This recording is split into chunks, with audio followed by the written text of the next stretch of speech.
Welcome, everybody. Welcome back to the Servant Real Podcast. I'm your host, Don Cello, the Servant King. And y'all know what we do, man. We talk to the entrepreneurs, the culture shifters, people out here making a change in society and pushing the culture forward. And today, I got a special guest, one that we've been working this thing out for a long time. A very busy woman. She got a lot going on, and we're gonna talk about it all. So today I got Miss Kiera Groover with me. How you doing? I'm great. Thank you so much for having me, Don. I really appreciate it. I thank you. I appreciate you for showing up. So let's get into it, man. You know, first of all, I'm a fan. Well, thank you so much for all your support. I really appreciate the community support and for everything that you guys, do for me, from shares, likes, to purchasing our products and services, and just coming out in the community when I am advocating and supporting us. So, and I'm glad you said that. So let's talk about that first before we get into business. Like we talked about before the cameras came on, I noticed that you're big on community. Yes. Yes. You're very involved. You're very you stay up to date to what's going on in the community that you might not even live in, but the people that's there might not even be aware of what's going on. So let's talk about how did that come about? What got you so community driven and involved in community?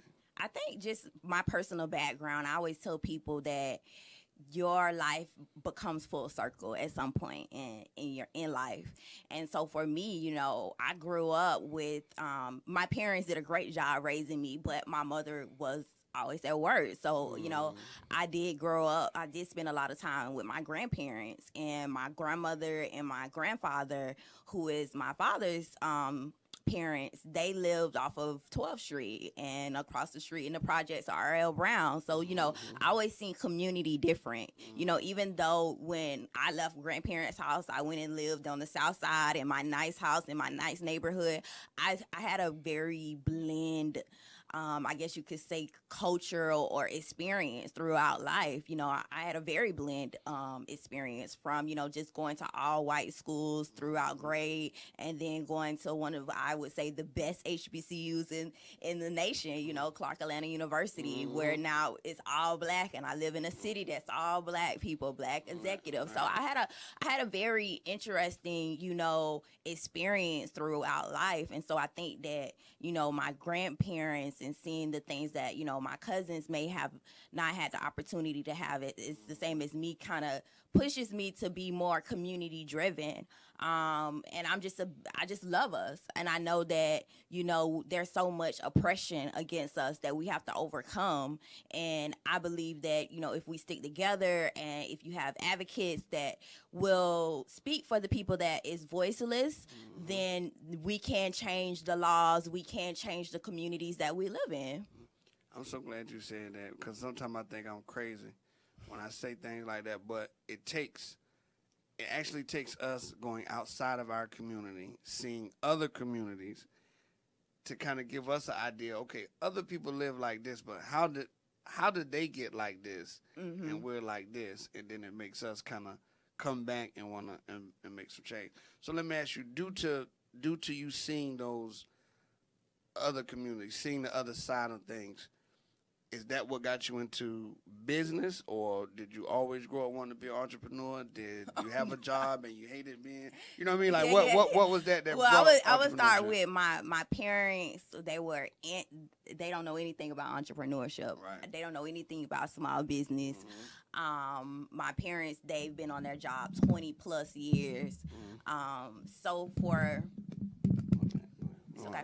So for me, it was honestly the job. I was working my last job. So let me rewind. When I was living in Atlanta, I took a job at Omni Insurance, and I absolutely hated it. and I hated it. I was catching 2 trains. Wow. And 3 buses to get to work every day. So a total of 6 buses and 4 trains because I'm commuting round Right, trip, okay, you right, know. right. And so I really was like, and it wasn't even the commute that killed me. It was the fact of how they treated their customers, people that was paying them. Right. And we had claims that was open from 5 years ago, and I was like, why are these claims still open? And it just didn't make sense to me. And so I hated the culture of the company, if that makes sense. And so I quit my permanent job to go work for a temporary position at Fendi. And so I received a position at Fendi, the luxury brand, and then from there I didn't become a permanent employee. So I was like, you know what, I can't do this anymore. Like, I just can't. And so I came back home. I took another position with Burberry, but I got sick the day that I was supposed to start. So literally I was about to run a store in South Florida, Sunrise, Florida. They had already hired me. I had negotiated the amount of money that I wanted. And it was like the perfect career for someone like me. And then the day of, I got sick. I got really, really sick. Like, I was vomiting. My mom was like, maybe it's a sign that you shouldn't go. Then I was like, okay, when people playing those little things in your head, maybe you're right. And so I was still very like, okay, I wanted to take this job, but I didn't go. And I just went all in on my business at that point because the business had already started when I took the job at Fendi. I started the business, but I was a part-time entrepreneur. And then from that point, I was just like, you know what? If I'm not taking this Burberry job, I'm not working for nobody. And I just went all in. I had about $2,000 saved in my account, and I lived off of that $2,000 for like a long time. So I learned, okay, if you manage money, you can live off something very small for a very long time. And so that was the pivot point of my life, honestly, not just my career, but my life. So to answer your question, it was the job for sure. Right. Man, that's interesting. Okay, so much I want to touch on because you said a lot, and I love it. One is very rarely do you hear people change jobs or change career paths based on how the company treats the customer, right? You didn't say you hated how they treated you. Maybe you did and you didn't, but what was your breaking point was how they treated the people, right? Because most people would take the money. They would sweep under the rug how the company does the people that they're serving for the money, but you was like, nah, I don't want to do that. No. You know what I mean? I don't want to take that. And then you also talked about budgeting, which people don't. I mean, you could try, and I'm learning this. You could try to make as much money as you want. Oh, yes. If you don't budget it right, you could be making $100,000 a month and be living paycheck to paycheck, just as somebody that's making $6,000 a month or whatever, right? Yes. So let's get into that first business. What was that first business that you kind of started, and then you decided I'm gonna go full time with it? So it was SL Career Studio. Okay. That was officially my first. Now I had did some things in college, like I had made jewelry from scratch. I had did swimwear cover ups in college, but SL Career Studio was the pivot point. Like that was the one that I seen. Okay, I'm gonna stick with this. Okay. And what were you doing? What was the goal? What was the product or the service that SL Career Studios was serving? So when I first started SL Career Studio, I was still in college, and I was going to class, and people was like, "How did you get a job at Fendi? Or how did you get a job at Prada? How did you get a job at Macy's? Like, I don't understand how you're getting these jobs." And I was like, wow. And then even though I lived in Atlanta, which is mostly black, I would still go in the store, and I would see people that looked like me. Gotcha.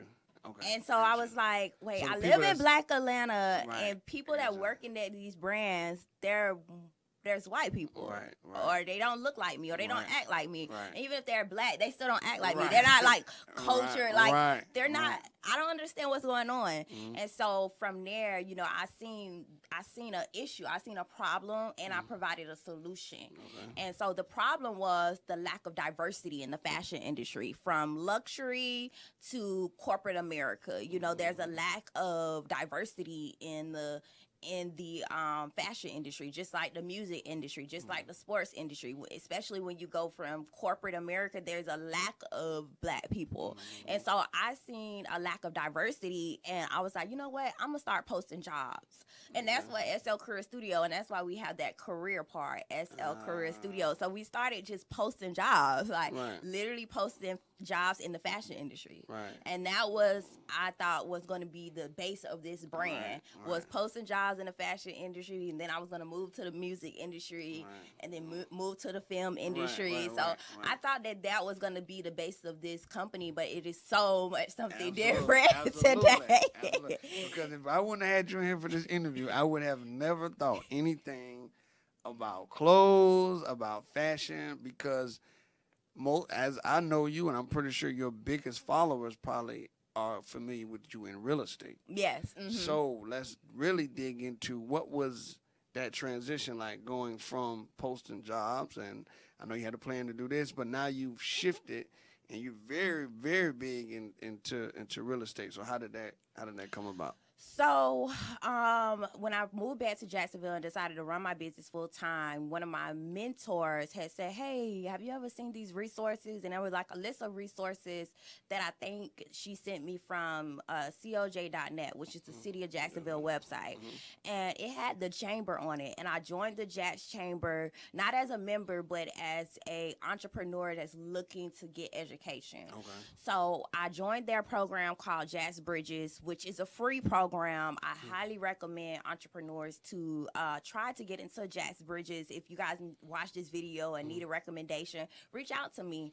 But Jazz Bridges is a phenomenal program that the Jazz Chamber has, and it, again, is free. And so I went through that program, and then I really saw another problem.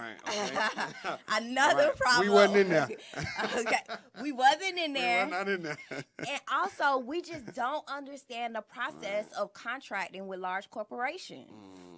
And so I said, okay, I'm going to shift the business again. So we're going to post jobs, but I'm going to create a virtual entrepreneurship center with all of these resources that Black small businesses probably would never know of unless they come to SL Career Studio website. Gotcha. So we have a free resource center on our website at slcareerstudio.com where you guys can get free information about business plans, accelerator programs, incubator programs, funding. I mean, it's 100% free. And that's how we wanted the company to be. So then as time went by, I did that. I did those two components for a while. Then I said, okay, I'm going to dissolve the part of the business that focus on jobs.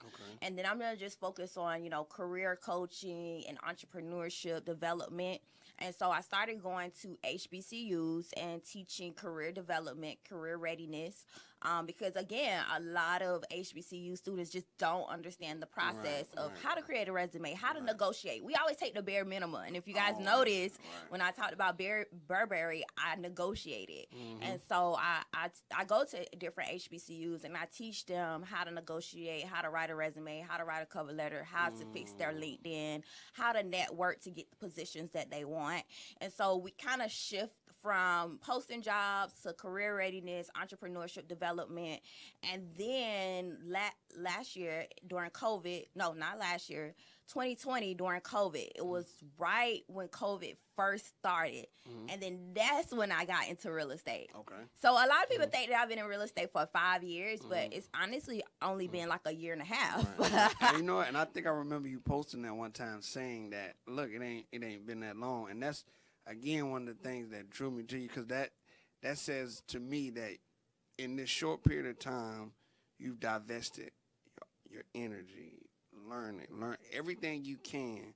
You've devoted to the craft that you want to master. And I don't know if people know how important that is. Like, if you really want to master something, you have to, you know, not just sports, you know, but Kobe is who he is because he because of the way he He practiced. practiced. Jordan is who he is because of the way he practiced. Practice. It's the same thing, whether it's real estate, fashion, whatever it is. So let's talk about that. Let's talk about dedication. that. Well, that's what we're talking about. Let's dedication. talk about that. And we could even talk about that with you. Like you've reached out to me multiple times, but you were very consistent, very dedicated to me being on the show. And that made me even look at you differently because I get a lot of inboxes, I get a lot of requests to go places, but it's not a follow up. One time is no. Yeah. It's like, okay, whatever, you know. And not saying that they don't really want to work with me, but you can tell the lack of focus. That's what we're talking about. The lack of focus, procrastination. But how dedicated can you be to this one thing to execute? The problem that a lot of Black entrepreneurs have is execution, dedication, focus. You know, we try to do everything at one time. We be selling hot dogs one day, and then the next day we selling hair. Like they're not even in the same industry. Like, what are we doing? And so I think that it's important that, you know, you guys learn to dedicate, focus, perfect your craft. Go out of the city and go to networking events out of the city, out of the state. Go to networking events locally that the chamber is having, the Small Business Development Center is having, the Small Business Administration, which you guys know is SBA. Go to these rooms, network in these areas, network with these different people because they can help take you from 0 to 100, but you have to be dedicated. You can't say, okay, I want to sell hot dogs today, but then tomorrow I want to sell hair. Like, you have to be focused and dedicated. And I think the reason why a lot of entrepreneurs do the flip-flop, you know what I'm talking about, is because they don't know their purpose. They don't know their purpose. So if you don't know your purpose, you're just chasing money. Right. Wow. Yeah. If you don't know your money, your purpose, you're just chasing the money. Right. So you're like, oh, I seen somebody make a lot of money selling bundles. Let me try to do that. Let me try to do that. Let me try to do that. Yeah. And then after a couple of days, a couple of weeks, it don't work. I see somebody else making money over there. Let me try to do that. let me try to do that. Well, that's funny you say that because I don't ever think that with us, especially in Jacksonville, because we don't have that. I think we're becoming more of the Atlanta, more of the Houston type areas. But I think I never thought there was a lack of creativity. I think we can always come up with something. Yes, I think that's just us culturally, I do. Right? I do too. But now that you're saying that, maybe it's because we don't stick to whatever it is. When we come up with something and it does not work after the first week, you know what I mean? Even the first 6 months, but even the first year sometime, we like, oh, they're making a lot of money over there selling insurance. Let me try to do that. Yeah. You know what I'm saying? So what was it about real estate that made you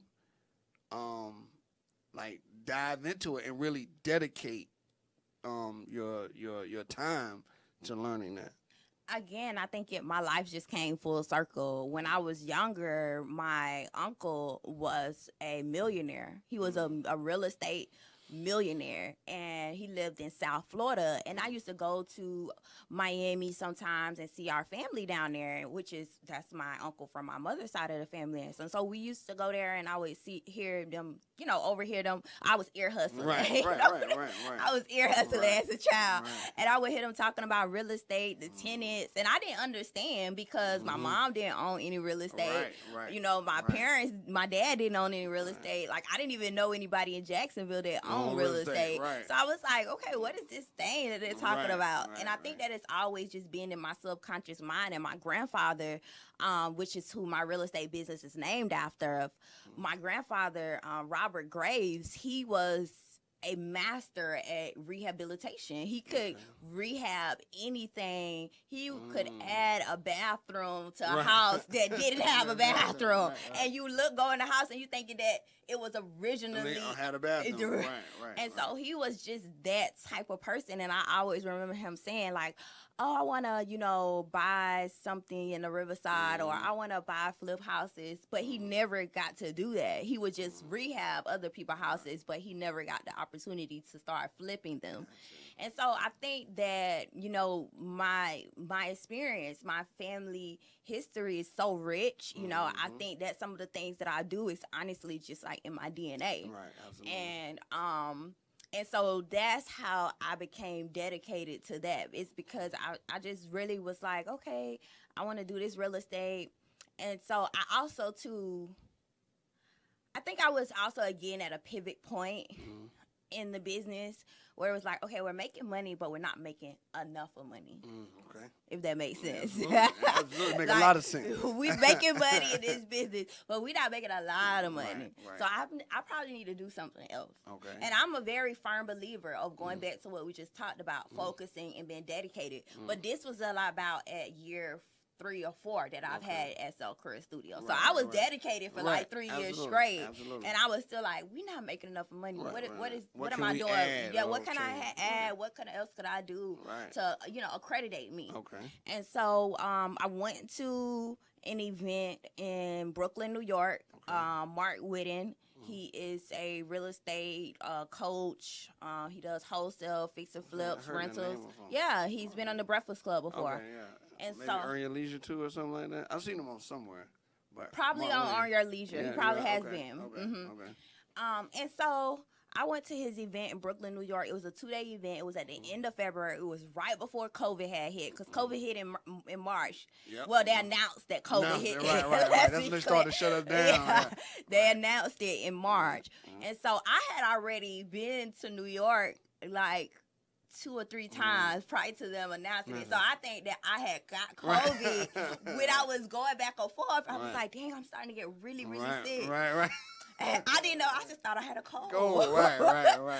So I had went there, and it was a 2-day event. And Mark is a great teacher. He really, although I feel like I'm naturally a teacher, I'm naturally a leader. He really broke down wholesale, and that's what he was teaching in the class. And we went over the contracts, we went over softwares, and then I was like, okay. And then I met my business partner there. I was literally sitting there getting ready to walk out. I was almost one of the, probably the 110 more people left in the room out of 3,000. So I was sitting there waiting to speak with Mark. And then someone came up to me, my business partner, that's currently my business partner. He wasn't at the time. And he was like, hey, can I get your number? And I was like, yeah. And I gave him my business card. And then from there, we talked, and we got in a relationship. And then he was like, we really should do the real estate. And I was like, yeah, I want to do it. And so that was a pivot moment for us. For me and him, and because he had tried it before, but it had never worked on his own. So it was me coming in with all the knowledge of how to run a successful business and understand the importance of softwares and automations and all the things that we kind of overlook. And so I went into that, and I was like, okay. And then I was already doing I'm just a researcher, and I kind of become a little bit obsessed with certain things. Right, absolutely. And I had started looking up years ago how to buy a house for a penny, because it was a bunch of articles out where people had bought. No, they really had bought houses for a penny. Okay. No, seriously. Oh, for real? Okay. I thought they just was titling the article that to get you to read it. They had bought houses for a penny, for real. Okay. And I kept, seeing the articles over the course of my career, and I was like, okay, well, this is the time that I really should go and literally try to figure this out. How they did that? Yeah, absolutely. How I figure this out? How they buy this house? And so that's how we wrote the Buy Back the Block book that have properties for really, really cheap, because I went so deep down the rabbit hole when I started doing that research. I was finding properties that some cities give away for free, some cities give away for $100. I ain't found a penny yet. Right. But you found it low. $100. We all should have $100 for a property. We find out I'm gonna ask for $100 or free. The city give property away for free. Right. And so I really went down the rabbit hole. And so I wrote the Buy Back the Block ebook. We have now about 12 states in it. It's a phenomenal book. We've sold about 200 copies. Right. Where can people find it? slcareerstudio.com. You guys can find the Buy Back the Block ebook with 12 states to buy really cheap properties, from foreclosures, to free property, it's everything is in that ebook. And I'm always updating it too. I've noticed, man, so Good God. All right, so it's a lot we got to talk about. Because let me tell y'all something. I brought her here to just talk about real estate, right? But I'm finding out all this other stuff. So we're going to talk. All right, so I noticed, too, about you. You love to teach. And Yes. you said that, I noticed that because when you do something and you master it, you then provide it. I've noticed that. You quick to turn around and say, okay, I've learned this. This is the way it works. Mm-hmm. Is that part of one of your drives that come from community, just trying to always teach what you've been taught or teach something that you've been learned? Is that kind of one and the same, or that's something you just developed as you went on in building SL Career Studios? You want an honest answer? Yep. It's my clients, honestly. Ask the question again. So okay. let me think about the question. Okay. I've noticed, there was another class you were doing. You're always doing classes, so that's what I love. You're just always teaching. Okay, so I get what you're saying. Mm-hmm. So that's how we really built the brand, through workshops. Right. Okay. We started doing workshops in 2017, and I had already went through Jack's Bridges. So again, I saw an issue, and I provided a solution. Right.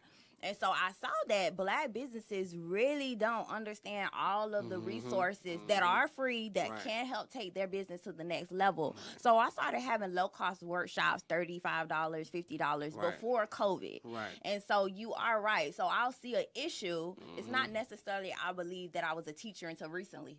Maybe like when I say recently, maybe like the last couple of months, I was like, dang, whenever I stop teaching, I don't. It's almost like I don't make as much money. Right. And absolutely. It's like, are you punishing me, God? Right. Like what is going on? Right. And the moment that I started teaching, it's like, okay, you're fulfilling your purpose, so here's your reward. Here's your reward, absolutely. And so I seen that because I hated teaching. And I hated teaching because of all the personalities that come with it. And I'm a very mellow person. Gotcha. You mean dealing with the different students, right? Yeah, the different students, the different personalities. Some people can feel like because they paid you, they own you. And I'm like, I could go work for corporate America. Right, and I didn't put up with this. Right. And so I started to hate teaching. I literally started to hate teaching. And so I saw that once I started hating teaching, and this is also like self-reflection and purpose is what we talked about earlier. And I started to self-reflect and say, well, dang, whenever I don't teach, it's like God has punished me for not feeling my purpose. And I was like, okay, you know what? I have to teach, but I have to teach a different way. Because when I started teaching real estate, I was teaching real estate almost every month. And I was like, no, we're not going to teach real estate every month. We're going to teach it once a quarter. We're going to do our mentorship program. It's going to alleviate stress because I don't deal with bad personalities well. I got you. Right. I'll just be honest. I got you. Yeah. I don't deal with bad personalities well. So if you got an attitude, I reciprocate. Right. Which is bad, okay? It's bad. I'm not saying that's a good thing. But you know your weakness. Yes. You know your weakness. Yes. And so with knowing that, it was just like I have to change the way that I'm doing things, but still fulfill my purpose with God. So when it comes down to why do I teach the things that I teach, I think that it is because of community.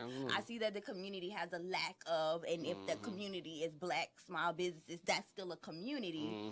I see that as a lack of them having certain things, and then I provide a solution for that problem. And I think that's extremely important in entrepreneurship problems solution. Yeah, and so speak to the importance of. I think, man, I love what you're talking about because I think that in the day and time we in, right, we could take advantage of free teaching. You got YouTube, you got Google, you got books, you got these different organizations that we can go in, and they're free. They give us free advice, free information. But there is a time that you got to step into being willing to pay for your education, because you talked about having to fly to New York to then listen to Mark Whitten, but when you got there, like you said, he broke it down even more. So speak to the importance of being willing to pay, because it's funny that people will try to encourage me to go to college and take out a loan and get, for $100,000 just to come out and make $14 an hour, opposed to a $2,500 seminar, or and they go up more than that. I'm Yeah, just yeah, giving yeah, a yeah. small You amount, get right? an example. Talk about the importance of how important it is that we are willing to not just do the free, but be willing to pay for what it is that we want. There's so much misleading information on the internet. Let's just start there. Right. There's a lot of misleading information on YouTube, or because they're trying to clickbait and get paid from YouTube. Because understand they're getting paid somewhere. Yeah, absolutely. Right? They're not just creating free videos for their help. Right. But because they want people to watch their videos and interact with them, they may tell you a 1 minute or a 5 minute or 10-minute information about real estate, and you can never teach real estate. And I had said this the other day on social media. You can never learn or teach real estate in one day. Now, let me backtrack. We have a program that's 6 days long, and I teach for 2 hours. So 2 times 6 is a total of how many hours? 12. Okay. Now, if you're in a 2-day class, right, and it's 8 hours long, that's what? 16 hours. Right. So you can learn it. It depends on the time frame. Right. But if you just in class one day for 1 hour, you don't need to go pay for somebody to come teach you. Right. Absolutely. And YouTube is not going to teach you the ins and out of a contract. Right. YouTube is not going to teach you the ins and out of how to use, what softwares to use. Right. Like, we've went through so many different softwares. And that is the value of paying, honestly speaking, because you get to pick up the phone or email your coach or text your coach and say, hey, what software should I use? Should I waste my money on this software or that software? Because I don't care what type of business you're creating, at some point you're going to use software. Absolutely. If you have an e-commerce, you're going to use Shopify, Wix, GoDaddy. You're going to use something. That's a software. All of it. Right. And so as you have to be able to say which software is best, and you can pick up a phone for a business coach or a real estate coach and say, hey, what software? And then also YouTube don't talk back to you. I was just about to say, man, you need that personal touch. If you're trying to learn something and you want to really learn it, you can't talk to that person. You can leave all the comments you want. And hope they reply. And hope that they respond. But having that business coach or that mentor, wow. So, yes. Go ahead, finish. I'm sorry. No. You're absolutely right. And so for me, my students, they will call me and say, Kiera, I have this issue with this seller, or I have this issue with this buyer, and I'm like, break it down to me, and we'll analyze the deal to make sure that we get it closed. But you can't do that with YouTube. You can't do that inboxing or DMing someone on Instagram or Facebook. You have to be able to be willing to invest in yourself. And sometimes if you don't have the money, because there are some people that really don't have money. I'll say this. In the beginning of my entrepreneurship career, when I first started traveling to conferences and stuff, I would sleep in a hotel. I mean, sleeping in the airport. I said that before on social media. I didn't have enough of money for a hotel. I only would have enough of money to pay for the conference. So I would sleep in the hotel, get to sleep in the airport, then leave the airport and go to the event and change my clothes in the bathroom. Like, I was a really bona fide hustler. So sometimes people don't have the money, but you need to articulate that, to the coach, but you want to invest. And I tell people this. Don't tell me you ain't got the money but your nails done. Don't tell me you ain't got the money but your hair done. Don't tell me you ain't got the money but you eating out every day. And you on Instagram showing me what you ate. So I'm not making an assumption. You I'm going by what I just seen. Are you showing me you just had $5 Starbucks? But but the difference is you were willing to sacrifice comfort. Yes. To get what it is you want. Yes, absolutely. And I know this, and this is not me talking about our people, just me included, but all of us, we're not sometimes willing to do sacrifice. Sacrifice. No, we're not. What it is, because those same people that will claim they don't have money for the class will have the Jordans. They will have their nails. They'll go to the concerts that come to the city. They'll come up with the money for the things that they actually want. So how do you kind of handle those people, right? I'm pretty sure you get a lot of that. Hey, Kiera, I want to learn this, but I don't have the money. Or how do you kind of navigate through that? Because I can see in your heart, teaching is big, and you want people to know the things that you know. So how do you kind of navigate through the people that say they don't have it, and maybe you think they do, or maybe they say they don't have it, and you actually believe that they don't have it? How do you? There's 3 things that we do to help with those individuals that may not have funding. One, we always try to keep our prices low. Okay. Like we're doing 100 for 100, which will launch either today or tomorrow. Yeah, so we're gonna talk about that because I want people to jump on that. Okay.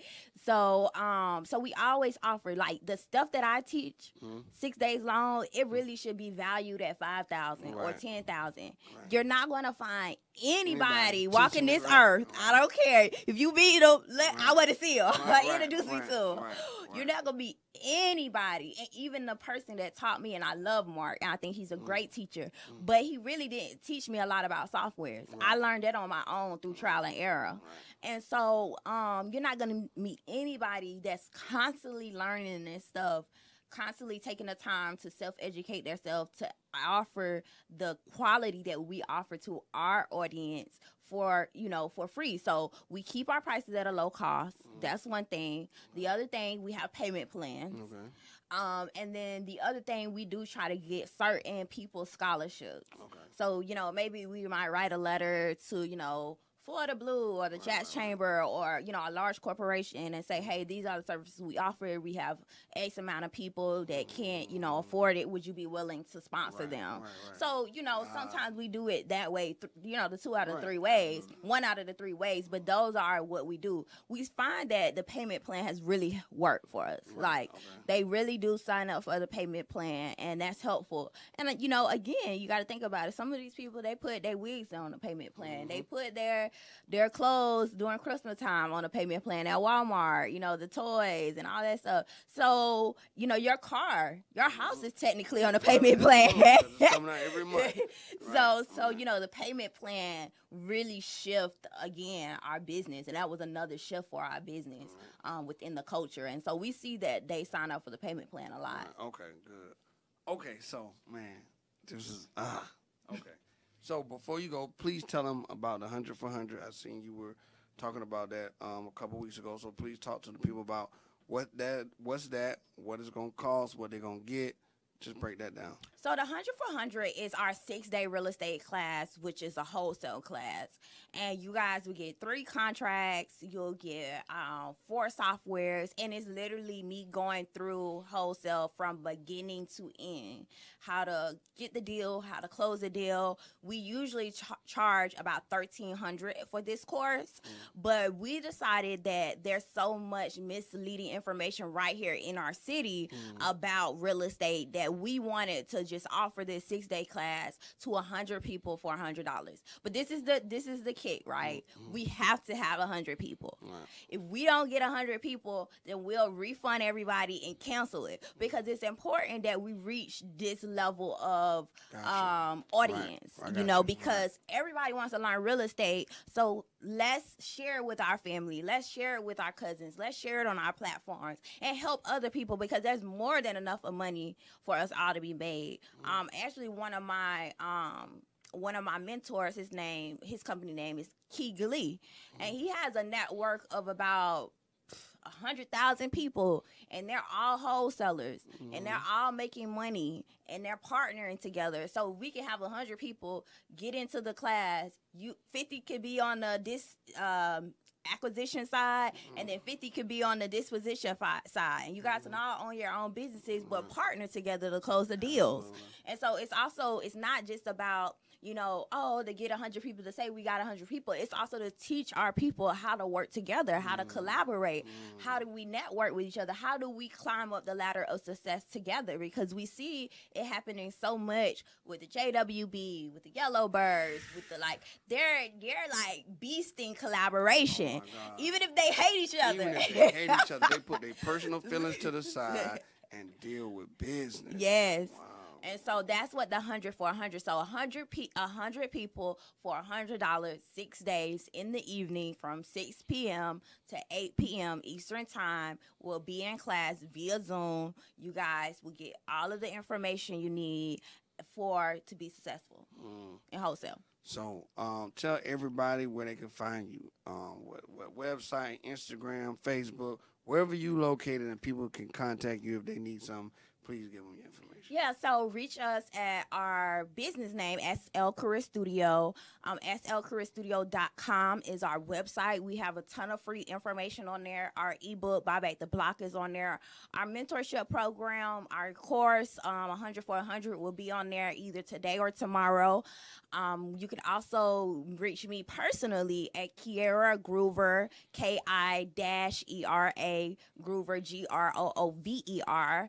And on Facebook, you can reach my personal Instagram at key-keydash _. And also we have a Instagram, a Twitter for our business page, which is SL Career Studio as well. And I'm also on LinkedIn. Oh, man. So, listen, I appreciate you Thank coming you so through. much for having me. I really appreciate it. No, I really appreciate it. And I want to apologize to the people watching. I know y'all probably want me to go further. But, again, you know, when me ask you to come, and then as we talk, and you really invested, and you really have a lot of knowledge. So hopefully we can have you back. Yeah, of course, you know, of course. We can dig even deeper into what you're doing in the community, politics. You're definitely in those rooms. Yes. Trust me, she is. I've seen it with my own two eyes. Yes. So you know, to have you back, and we'll have all those conversations. I appreciate this opportunity. Thank you so much. I really appreciate it. And thank you everyone that's watching and going to follow us and follow up with me. I really appreciate it. I look forward to helping everyone achieve their goals. And thank you so much again. I thank you so much. Thank you. You're welcome. And listen, thank you everybody for tuning in. Y'all know, like always, we'll be back next week. See you later.